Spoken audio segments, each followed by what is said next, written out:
morning. So my name is Rubana, and I'm going to be telling you a story instead of what I did. Well, it is what I did, but it's a story about not just diversity, but also friendship.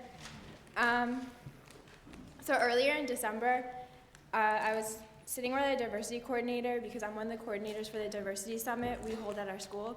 It's the second one. And we were discussing ideas to, I guess, essentially advertise for the summit to students in our own school, because we send out flyers to neighboring independent schools, but not for our school itself. So we have morning meeting every Tuesday and Friday. And in the meeting, we, announcements, kids do like performances, whatever. It's kind of like a student-run piece. And I decided, because a lot of students sleep through it, just an announcement wouldn't suffice. So I thought I would make a video. And the video was going to be students holding chalkboards with a sentence written on the chalkboard that dispels a misconception about their identity or just states their identity. And our school is completely iPad, like it's an iPad zone, so I was just going to take all the pictures with my iPad, put it into iMovie, make it into like a video montage, and just play it. As I was talking to some of my acquaintances, peers, friends, teachers, I ran into Elena Aquila, who I've known since freshman year, but we were never friends. And lately we've started talking. We have classes together, and she's a photographer, and she decided that she wanted to team up with me and do this project just as a personal kind of photography thing. Elena, if you want to stand up, she's in the room.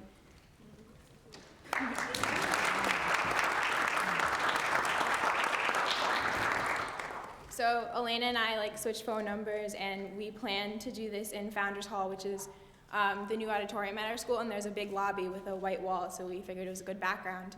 And so a lot of people approached Elena, and they would say, "What do you know about diversity? You're just a rich white girl." And I mean, she really didn't know what to say. People asked me, I don't know, they said, "You're not friends with Elena. You don't even like her. Why are you working with her?" And most of the time I didn't answer. I changed the subject. I didn't know how to handle it. So every morning at 7, we'd go to Founders, and we'd wait for students, teachers, faculty to show up that we had emailed about the project.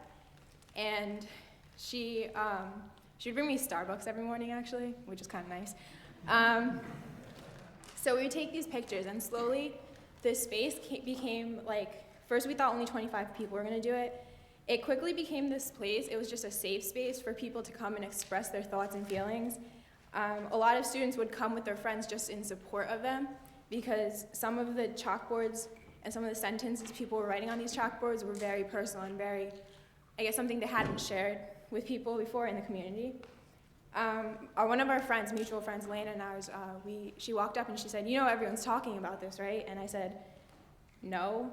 It's our friends, right? Just, 15, 20 kids." And she said, "No, sophomores, freshmen, juniors, middle schoolers, teachers, everyone's talking about it." Teachers were telling me that the faculty lounge, people were just talking about what they were writing on their chalkboards.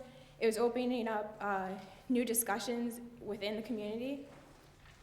And eventually we finished the video, and we showed the video to the morning meeting. And at that point, it wasn't a diversity summit advertisement anymore. It was just a school-wide, viewing of our video, and it received a standing ovation, and we were just surprised by the reaction of our community.